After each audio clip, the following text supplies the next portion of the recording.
kann eine Nasenatmungsbehinderung haben. Das heißt, die Patienten können in dem Moment schlecht Luft durch die Nase bekommen. Das kann sich in der Nacht im Liegen eben verstärken und das kann eine verschlossene Nasenatmung kann dazu führen, dass man über einen offenen Mund atmet.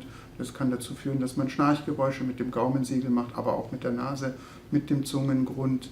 Im Bereich des Mundes, im Bereich des Rachens gibt es eben Gaumensegel, das sehr tief hängt, das vielleicht nicht straff genug ist, darum vibriert nachts im Schlaf und Geräusche macht.